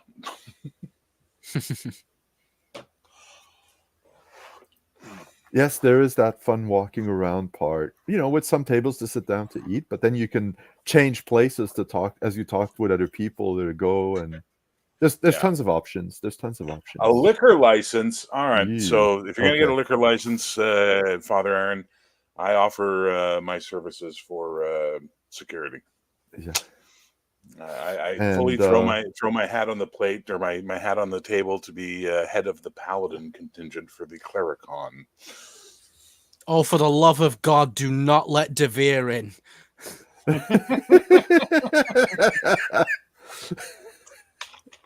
So,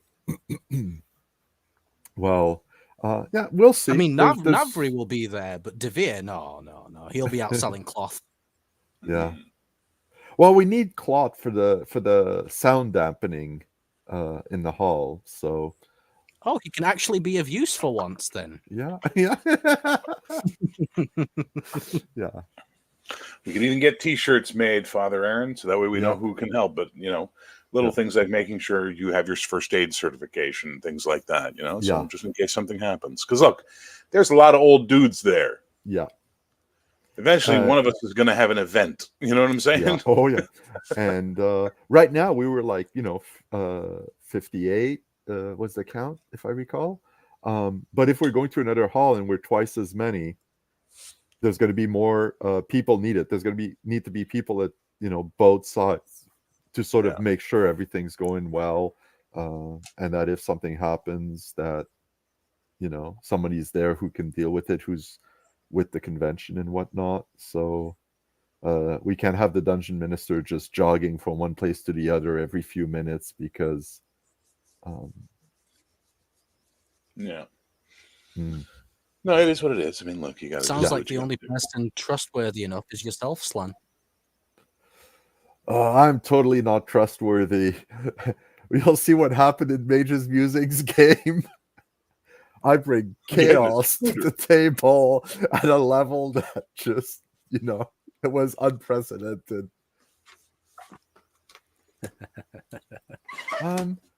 I heard talk of that at some point, either during one of the streams or during the convention.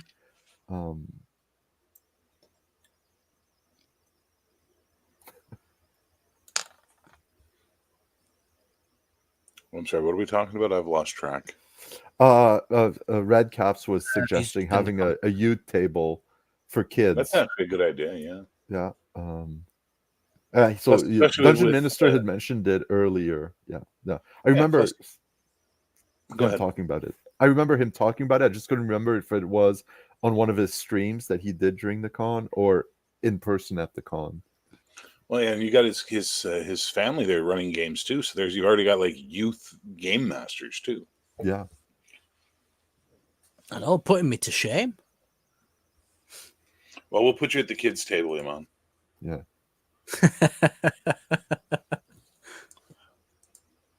Welcome to Christmas dinner. Okay, we should so get Dungeon John Minister... to run Call of Cthulhu for them and scar them for life. Mm-hmm.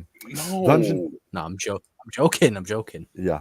So Dungeon Minister, I agree with you on not saying kids only, but if one of your kids running a game and wants to forbid adults, that would be a cool thing. That's how you spin it. Not this is for kids only. This is adults verboten. Kids love that. Well, yeah, you can literally use just the word youth gaming. You know what Yeah, I mean? Sorry, Oh, you're over 18. You're not a youth. Yeah. Too bad, old man. Yeah. But I want to play with Yeah. you guys. Yeah. Oh, absolutely. Kids should not be limited to that table. No.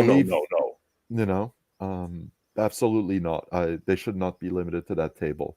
Yeah, it's not the kids are limited, it's that the adults are limited. Yeah, exactly. I'm absolutely going to run at least 2 games next time. Yeah. And I'm going to play in a few. Yeah. For sure. Once the sign up goes up, I'm going to actually pay attention this time and sign up. Well, as soon as the thing comes up, I can buy tickets. I will sign up to it, Bear. Mm-hmm. Yeah, that's the best way to commit to it, is to buy a membership, because then it's you put a bit of money into it, you encourage the event, and then you know, oh, I'm going, yeah, because I got the membership. No.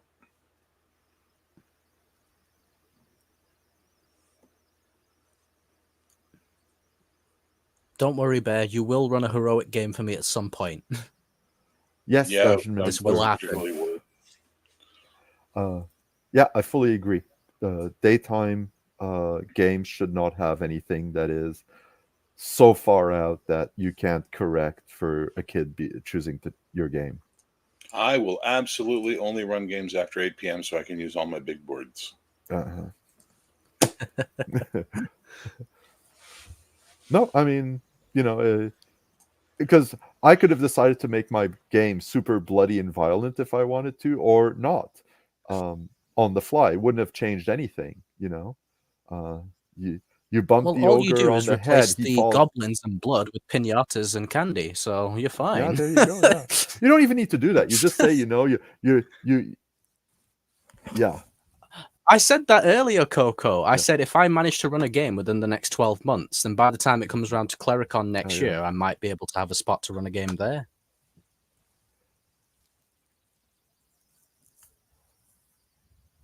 Yeah. It's great, GM Cody. And yeah, it's surprising how quick they get used to a certain thing. It's I mean, it's a bit like, you know, Dungeon Minister, you know exactly how far you can go with your kids and where you can't go. Playing with kids who are strangers, I would tend to be much more conservative in what I would do. I would mention, like, you killed the ogre, but I wouldn't go on to bloody details of the kill. That's for sure.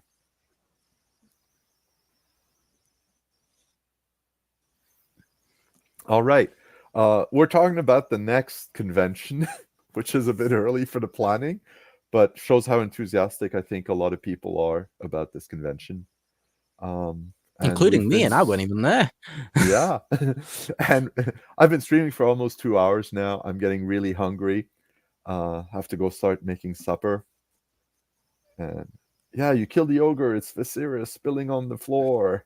You smell its last meal as its stomach opens up. Or in my case, yeah, you smell nothing because its stomach is empty. The maggots will be unhappy.